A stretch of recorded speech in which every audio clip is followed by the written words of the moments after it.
Millionaire CEO spots four girls who look exactly like his ex-wife from a decade ago. What happens when a chance encounter forces a millionaire CEO to confront the ghosts of his past? Parker Montgomery just found the twin daughters he never knew existed, living in poverty, but uncovering why they and their mother suffered for a decade reveals a shocking betrayal orchestrated by the one person he thought he could trust above all others. Find out how deep the deception goes. Subscribe, like, and listen to the full story of Echoes in the Dust now. The blast furnace heat of a Los Angeles afternoon pressed down, thick with the smell of asphalt and exhaust. Parker Montgomery adjusted the knot of his silk tie, the air conditioning in the back of his Maybach fighting a losing battle. They were blocks away from the gleaming towers of downtown, navigating a neighborhood where cracked pavement bled weeds and faded murals wept paint onto sun-bleached stucco. This was a necessary evil, a photo opportunity at the opening of a community tech center funded by Apex Innovations' philanthropic arm. Necessary for the brand, tedious for Parker. His gaze drifted absently past the tinted window, scanning the sidewalk clutter. Overflowing bins, a discarded shopping cart, kids kicking a scuffball. Then his breath hitched. Stopped. Two girls sat on an overturned plastic crate under the meager shade of a struggling bottle brush tree. They weren't playing. They were meticulously sorting wildflowers, poppies, lupin, fiddlenecks in a small, clumsy bouquets wrapped in discarded flyers. Their faces, turned slightly towards the slow-moving traffic, struck him with the force of a physical blow. Long, sun-streaked blonde hair framed identical heart-shaped faces, identical serious blue eyes focused intently on their task. It wasn't just resemblance. It was her, Victoria. Not as she was now, surely, but as she'd been when he first saw her, sketching furiously in a park, sunlight catching the gold in her hair. 10 years dissolved. 10 years of curated silence and willful ignorance. He felt a dizzying lurch, the curated world inside the luxury car suddenly thin as glass. These girls, they looked maybe 9, 10 years old. The math was a brutal, instant calculation in his mind. His driver, sensing the change, slowed the car. Problem, Mr. Montgomery? Parker didn't answer. His heart hammered against his ribs, a frantic bird trapped in a cage of bespoke tailoring. He fumbled for the door handle, the sudden click echoing in the sudden silence of his own perception. The heat hit him again, carrying the scent of dust and something else, sun-baked poverty. He stepped out, ignoring the surprised glance from his driver, his expensive Italian leather shoes landing on the cracked, uneven sidewalk.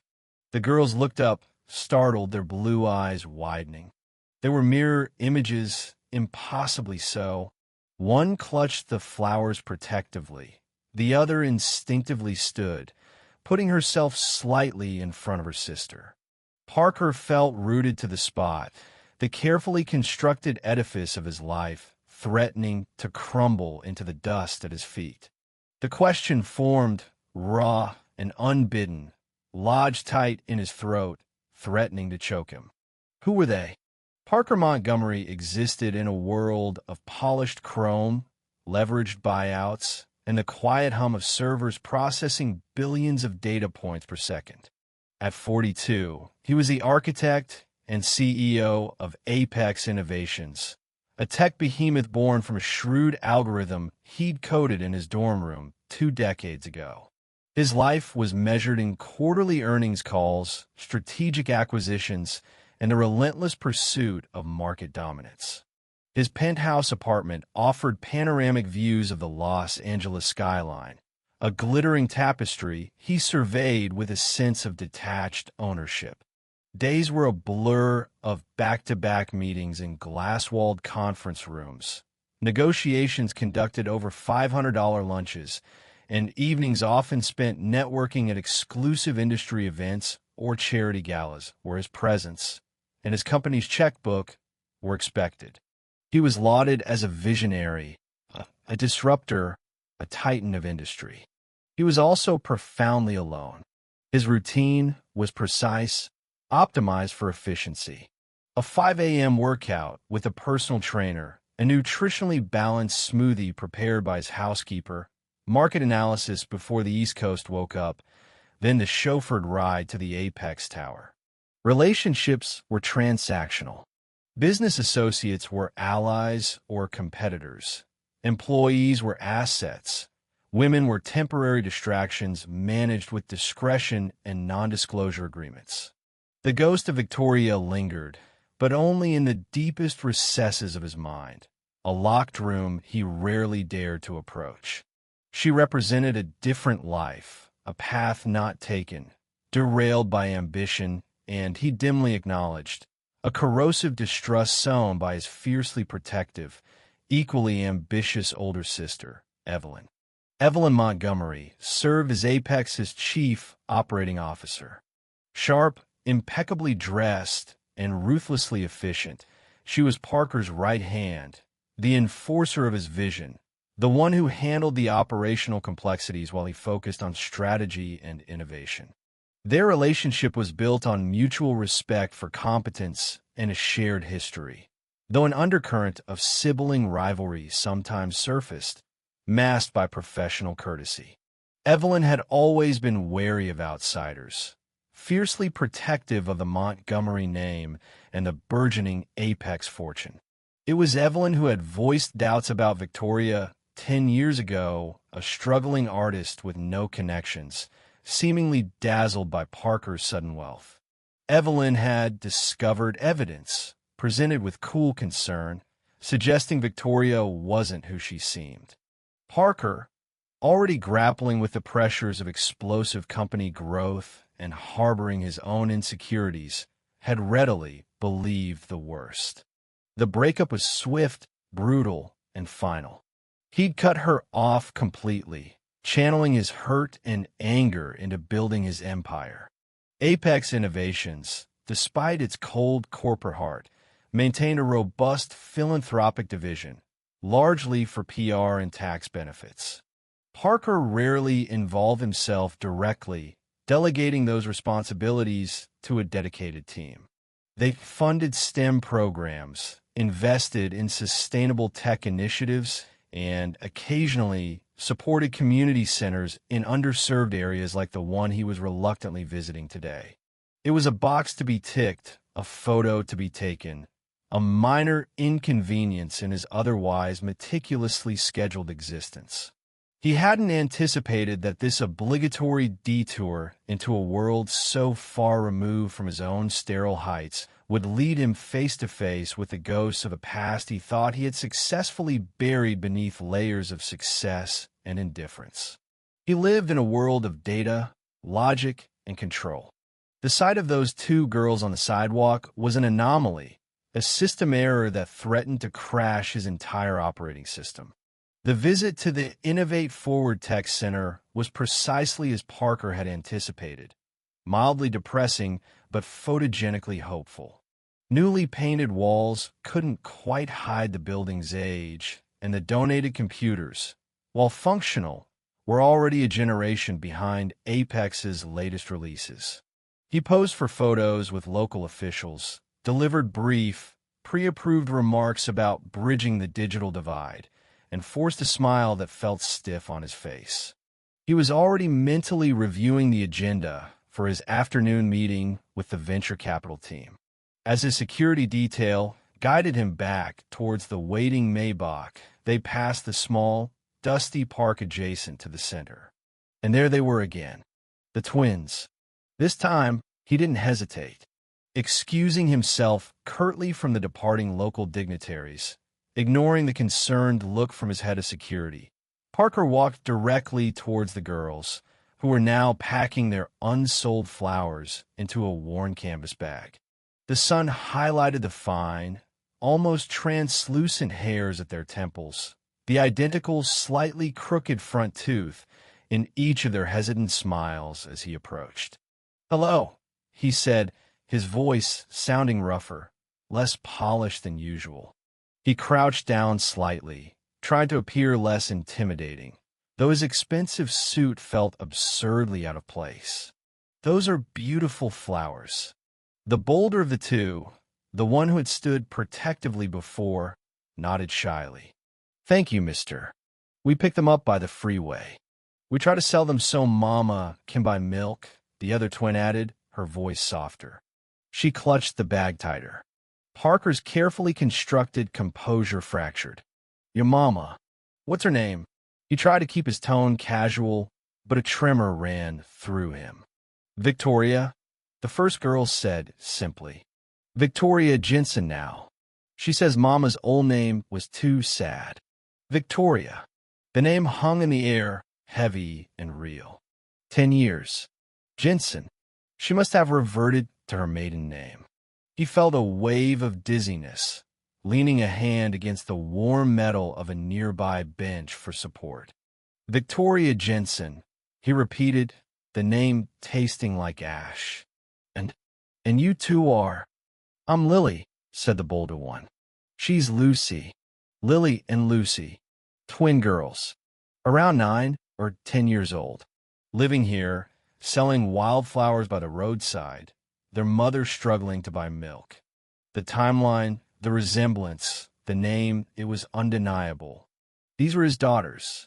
Daughters he hadn't known existed. Daughters born from the relationship he had so cruelly severed based on suspicions fueled by his sister. "Where is your mother now?" Parker asked, his voice barely a whisper. Lily looked down at her worn sneakers.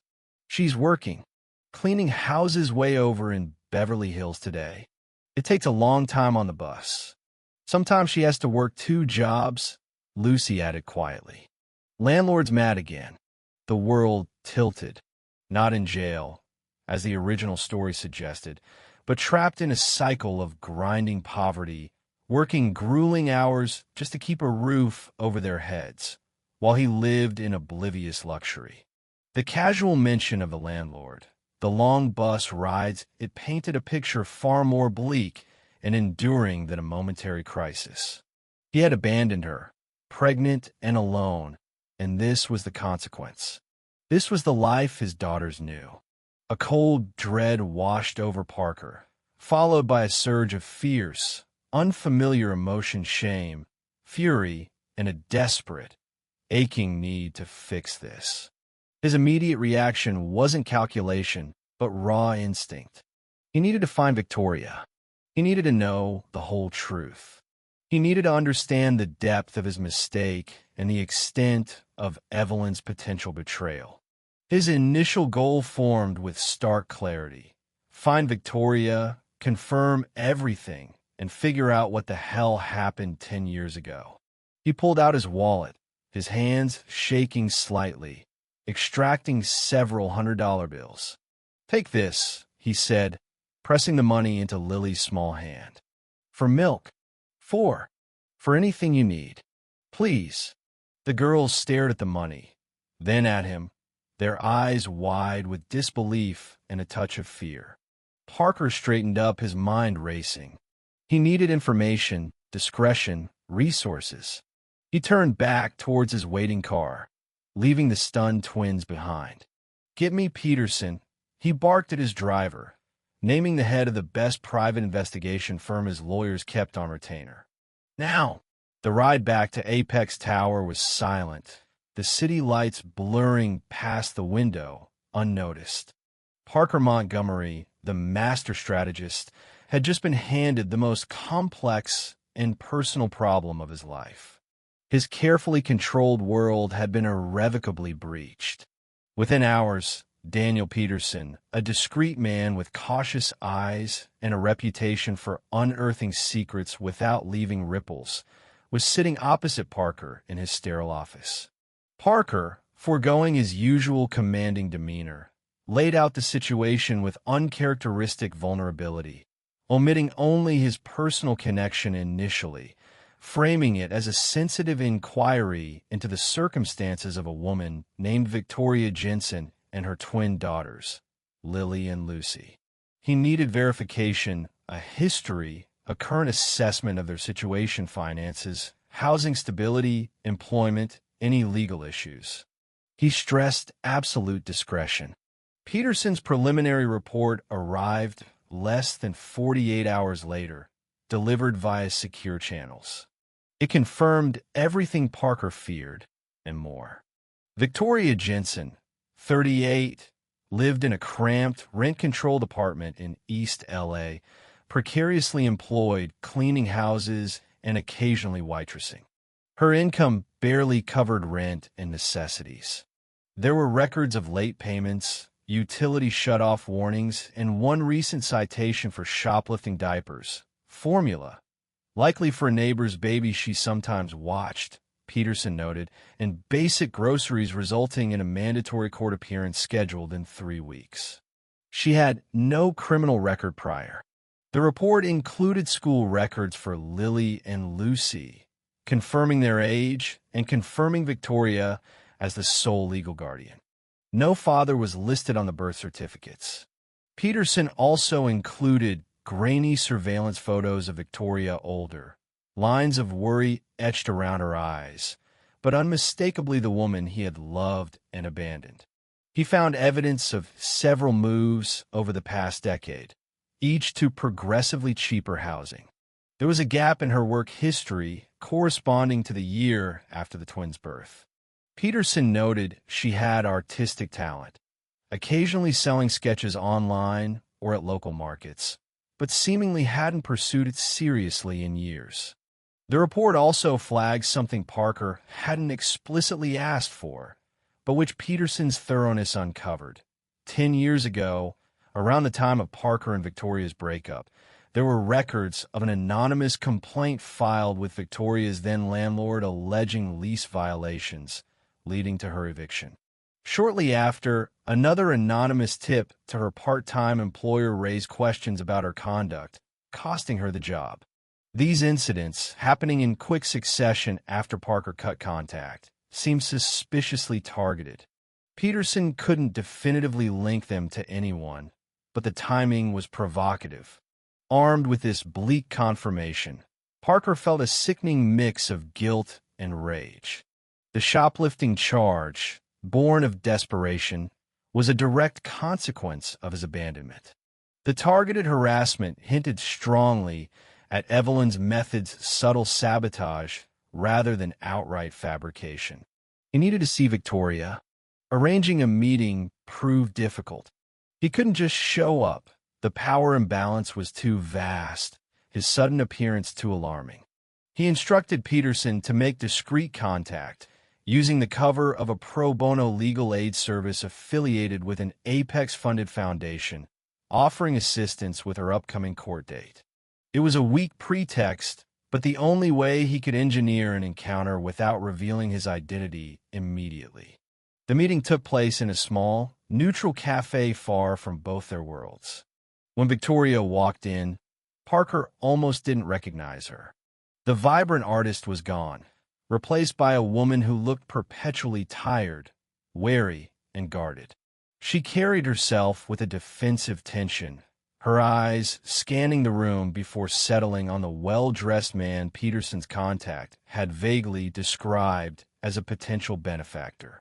Recognition dawned slowly, followed by shock, then a flash of anger that she quickly suppressed, replaced by a stony mask. "Parker," she said, her voice flat, devoid of emotion. "What do you want?" He had rehearsed apologies, explanations, but they crumbled in the face of her weary resilience. "Victoria, I saw the girls." Her eyes hardened. "Stay away from them." "They look just like you," he continued, ignoring the warning. "They told me their names. Lily and Lucy." He paused, the next words catching in his throat. "They're mine, aren't they?" Victoria didn't flinch. "They're mine. I raised them. I kept them safe. I fed them, clothed them, loved them when their father wanted nothing to do with us. I didn't know." The protest sounded weak even to his own ears. "Victoria, I was told things. Lies." She gave a short, bitter laugh. Lies? Or things you wanted to believe because I wasn't good enough for your new life? Your sister made sure I understood my place. She made sure I knew contacting you would only bring trouble. There it was, Evelyn, not just sowing seeds of doubt, but actively threatening her. What did Evelyn say? What did she do? Victoria hesitated, looking away, tracing patterns on the cheap Formica tabletop. She made it clear I wasn't welcome, that you believed the worst. After you threw me out, weird things started happening. Lost my apartment. Lost my job. Anonymous calls. It felt like someone was making sure I stayed down, stayed away. I didn't have proof, but I knew it was her. She finally met his gaze, her eyes filled with years of pain. Why are you here now, Parker? What could you possibly want after 10 years of silence? I want to help, he said, the words feeling inadequate. The court date, the landlord, Lily, and Lucy. We don't need your help, Victoria retorted sharply, though a flicker of desperation crossed her face. We've managed this long. Let me help, Parker insisted. Not for me, for them. He saw the internal conflict in her eyes, pride warring with exhaustion and fear for her children. Before she could answer, his phone buzzed. A text from his internal security chief at Apex, Evelyn asking questions about Peterson investigations. Wants to know why we retained them recently. Parker's blood ran cold. Evelyn was already suspicious. She knew he was digging. The complication wasn't just Victoria's mistrust or his own guilt. It was an active, intelligent adversary within his own company, his own family, who had likely orchestrated this entire tragedy and would fight to keep it buried. The stakes weren't just personal anymore. They involved the control of Apex Innovations itself. He had to proceed carefully, fighting battles on multiple fronts. He looked back at Victoria, her weary face a map of the damage wrought. His first steps had led him directly into a minefield. The conversation with Victoria ended unresolved. She didn't accept his offer of help, didn't refuse it outright, merely retreated behind her wall of weary distrust, agreeing only to think about letting his pro bono lawyer handle the shoplifting charge. Parker left the cafe feeling hollowed out, the weight of 10 years of neglect pressing down on him. The confirmation of Evelyn's direct threats, coupled with her immediate suspicion about Peterson investigations, painted a clear picture. His sister hadn't just passively allowed the separation. She had actively engineered and maintained it. He returned to Apex Tower, not as the confident CEO, but as a man grappling with a seismic shift in his reality. The chrome and glass felt cold, alienating. He canceled his afternoon meetings, citing illness, and retreated to his penthouse. He needed proof. Hard, undeniable proof of Evelyn's actions that would stand up not just to his own satisfaction, but potentially to legal scrutiny and the scrutiny of the Apex board. He authorized Peterson to escalate the investigation, focusing specifically on Evelyn's activities 10 years prior. This meant digging into archive company emails, a risky move, potentially requiring high-level authorization Parker wasn't sure he could finesse without tipping off Evelyn. Searching for financial transactions linked to the anonymous complaints against Victoria and try to locate the individuals Evelyn might have used. It was a high-stakes gamble. If Evelyn caught wind of the depth of his investigation, she could destroy records, rally allies on the board, or even preemptively move against him. Days turned into a tense week. Parker maintained a facade of normalcy at Apex, interacting with Evelyn with a forced politeness that felt like swallowing ground glass. He saw the calculating intelligence in her eyes, sensed her probing questions masked as casual conversation. Meanwhile, he used back channels to provide anonymous, substantial support to Victoria, paying off her back rent through a third-party charity, ensuring her utilities were secure, funding a robust defense for the shoplifting charge via the lawyer he provided, all without her direct knowledge, respecting her need for distance while ensuring her immediate crises were averted. He received brief updates from the lawyer. Victoria was cooperating, relieved, but still wary. The turning point came not from a digital footprint, but from human error and persistence. Peterson's team tracked down the property manager of the building Victoria had been evicted from 10 years ago. The man was retired now, running a small fishing tackle shop up the coast. Initially cagey, under Peterson's practiced, non-threatening questioning, he eventually recalled the anonymous complaints, noise disturbances, unauthorized occupants' flimsy pretexts he'd suspected were bogus even then. But what he remembered most clearly was a sharp woman in a business suit who had visited him personally, expressing concern about the tenant in apartment 3B, Victoria's unit. She hadn't given a name, but she'd subtly pressured him, mentioning potential legal liabilities for the building owner if problem tenants weren't dealt with swiftly. She'd even offered a discretionary bonus for his trouble after the eviction was completed, paid in cash. He described her appearance, her expensive handbag, her air of authority. The description matched Evelyn perfectly. Crucially, he'd kept a meticulous personal logbook back then, noting unusual events. He still had it. An entry dated October 17th, 10 years ago, described the visit, the pressure, the veiled threats, and the cash payment received a week later. Peterson secured a sworn affidavit from the retired property manager, complete with a copy of a logbook entry. It wasn't digital proof, but it was powerful testimony, a direct link between Evelyn and the deliberate destabilization of Victoria's life immediately following the breakup. Parker read the affidavit in the sterile quiet of his penthouse, the city lights glittering indifferently outside. This was it. This was the concrete evidence of malice, of calculated interference designed to ensure Victoria stayed gone, stayed silent, stayed down. It wasn't just passive manipulation. It was active persecution.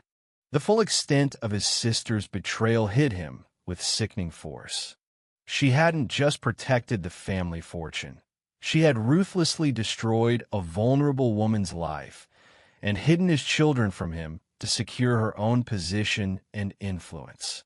Any lingering doubts, any desire to find a less devastating explanation evaporated.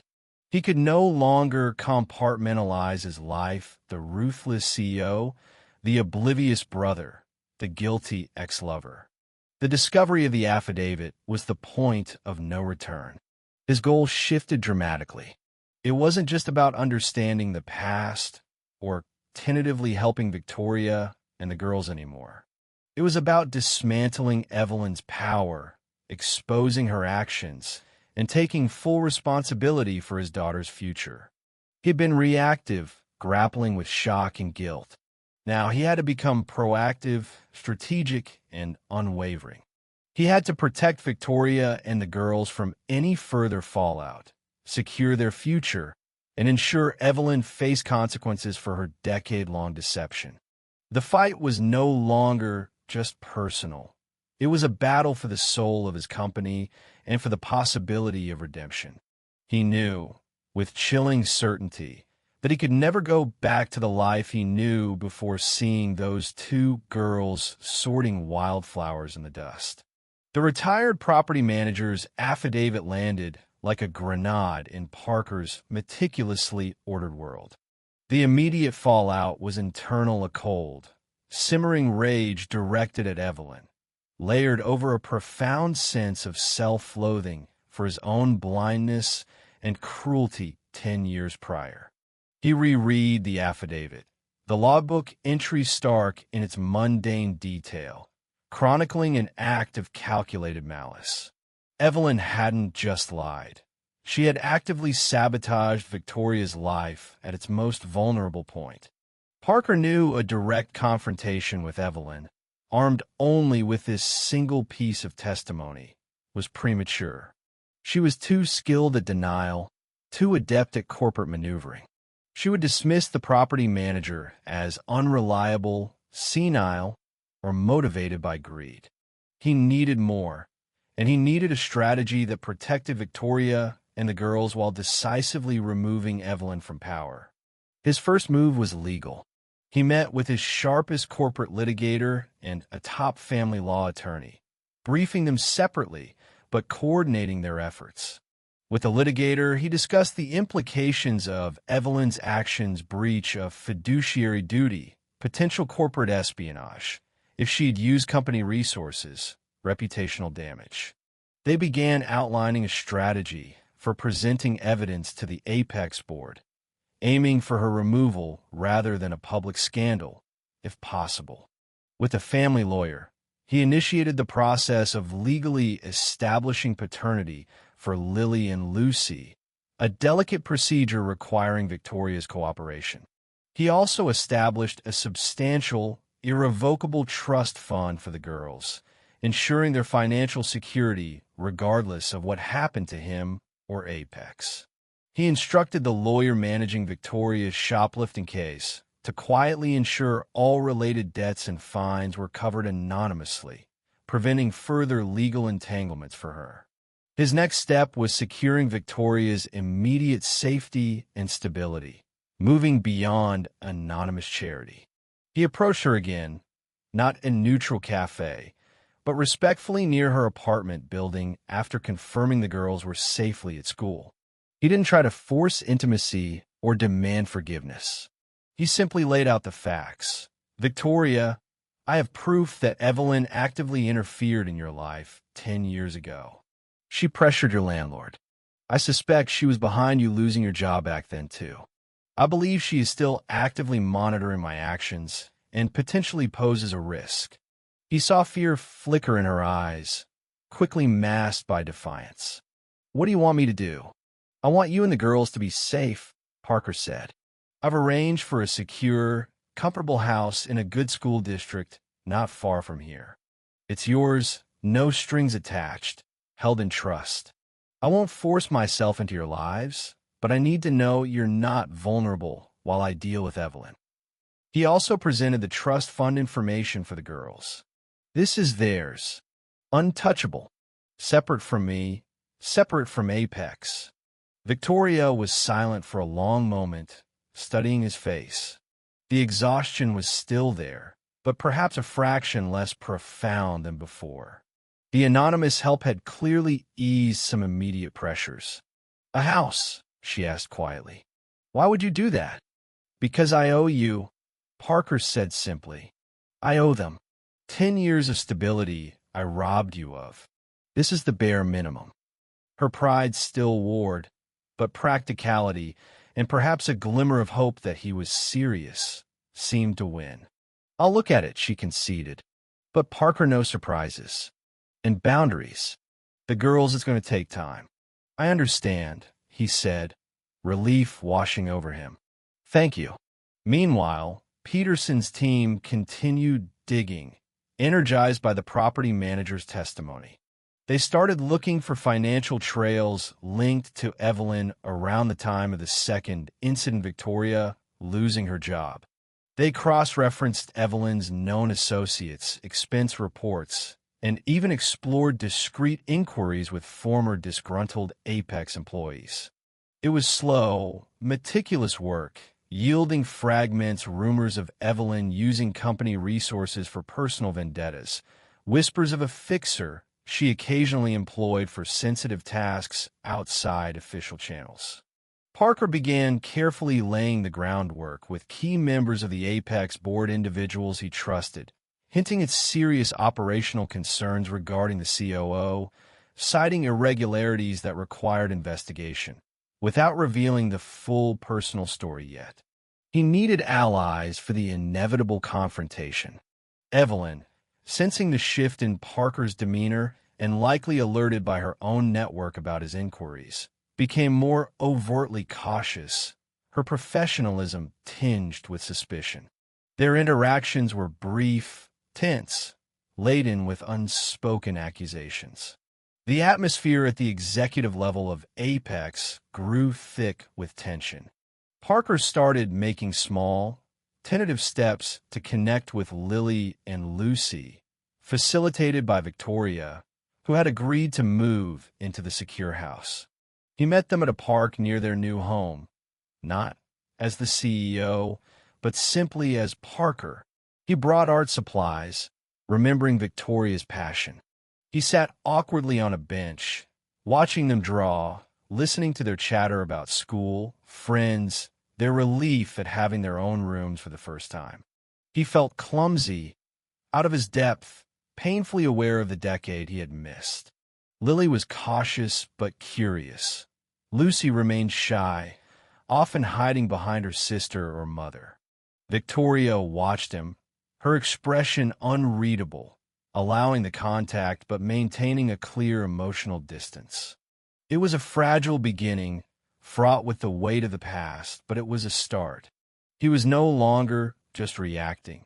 He was actively, if clumsily, trying to build something new while preparing to tear down the structure of deceit his sister had built. The fragile piece of Parker's tentative steps towards fatherhood and Victoria's guarded stability was short-lived. Evelyn Montgomery, sensing her position was genuinely threatened, stopped probing subtly and began to actively fight back. The first salvo came via anonymous leaks to a financial gossip blog hints of instability at Apex, questioning Parker's recent distracted behavior, suggesting mismanagement related to the philanthropic division. Ironically, the very arm Parker had used as a pretext for some of his actions. It was designed to spook the board and shareholders, painting Parker as erratic. Parker, anticipating such a move, had his PR team swiftly issue controlled statements, downplaying the rumors while simultaneously ordering a deeper internal audit, framing it as a response to the allegations, but secretly hoping it would unearth more evidence against Evelyn. Simultaneously, Evelyn attempted to undermine Victoria directly. A concerned neighbor call was made to Child Protective Services regarding the girl's new living situation, citing the sudden upheaval and questioning Victoria's fitness given her recent, though now resolved, shoplifting charge. This was Evelyn's classic move, weaponizing bureaucracy, using anonymous channels to inflict maximum stress. Parker's family lawyer, however, had anticipated this possibility. They had already compiled documentation, school reports praising the girl's adjustment, therapist evaluations confirming Victoria was a capable and loving mother dealing admirably with past trauma, proof of the secure housing and financial stability provided by the trust. The CPS inquiry, while deeply upsetting for Victoria, was swiftly closed as unfounded, but it served as a chilling reminder of Evelyn's ruthlessness and reach. It also, counterintuitively, pushed Victoria slightly closer to Parker, united by a common enemy targeting her children. Parker's own test came during a tense, emergency board meeting called ostensibly to discuss the leaked rumors. Evelyn, presenting a facade of cool concern, subtly steered the conversation towards Parker's leadership, questioning his judgment and recent decisions. Parker found himself defending his actions, forced to navigate a treacherous path between revealing too much too soon and appearing incompetent. He held his ground, leveraging the trust he'd cultivated with key board members, promising transparency via the ongoing internal audit, and managing to retain control, but the confrontation left him shaken. The ease with which Evelyn could manipulate perception within the environment he built was unnerving. This period became Parker's dark night of the soul. The corporate battle was draining, the legal complexities daunting. Seeing the fear Evelyn instilled in Victoria, the confusion in his daughter's eyes when faced with the anonymous CPS intrusion, filled him with a profound sense of inadequacy. Had he brought more danger into their lives by reappearing? Could he truly protect them? Was he capable of dismantling his sister's influence without destroying the company he dedicated his life to building? He spent a sleepless night staring at the city skyline, the glittering lights reflecting his own isolation. The temptation to compromise, to find a settlement that got Evelyn out quietly without a full-blown war, flickered briefly. But then he thought of Lily's cautious questions about his work, Lucy's shyly offered drawing, the weary strength in Victoria's eyes. He thought of the property manager's logbook, the calculated cruelty of Evelyn's actions. Compromise wasn't justice. It wasn't safety. He had to see this through. He drew strength not from his CEO persona, but from the nascent, unfamiliar feeling of paternal protectiveness. He doubled down. Peterson's team finally found the fixer. Evelyn had occasionally used a former security consultant fired from Apex years ago for ethical breaches. Under pressure, and perhaps the promise of immunity or a consulting fee, the fixer admitted to being paid off the books by Evelyn 10 years ago to make harassing calls and file the anonymous complaint that cost Victoria her job. He provided encrypted communication logs and transaction details. This, combined with the property manager's affidavit and evidence from the internal audit showing misappropriated funds linked to Evelyn's office around the same time, formed an undeniable pattern. Parker now had the ammunition he needed. His lawyers finalized the strategy. He scheduled a special, closed-door session of the Apex Board of Directors. He ensured Victoria and the girls were insulated, arranging for them to take a short, quiet trip out of town during the anticipated fallout. He reviewed the evidence one last time, steeling himself for the final confrontation. The stakes were absolute. His relationship with his daughters, Victoria's future, his control of Apex, and the final reckoning with his sister. The build-up was over. The climax was unavoidable. The emergency board meeting convened in Apex Tower's main boardroom, the air thick with tension. Evelyn sat opposite Parker, her expression composed, but her eyes wary. Parker, flanked by his corporate litigator, began calmly, outlining serious irregularities and breaches of fiduciary duty uncovered by the internal audit and subsequent investigations, directly implicating the chief operating officer. He didn't resort to histrionics.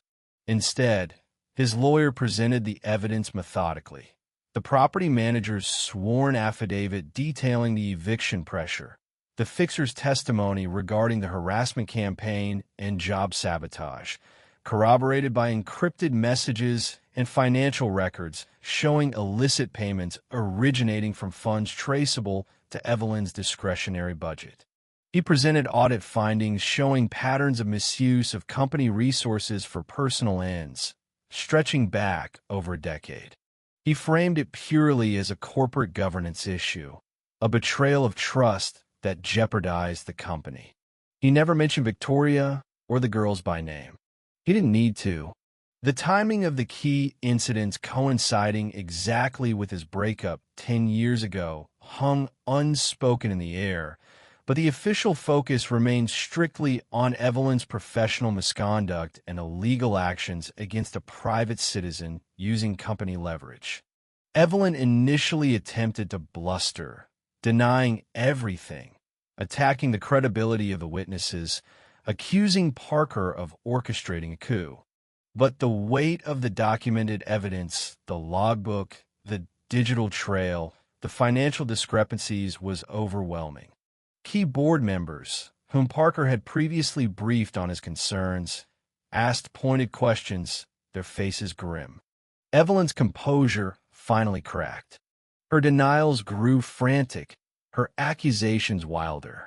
Seeing her support evaporate, she stood abruptly, declared the meeting a farce, and made to leave. Security will escort a mess.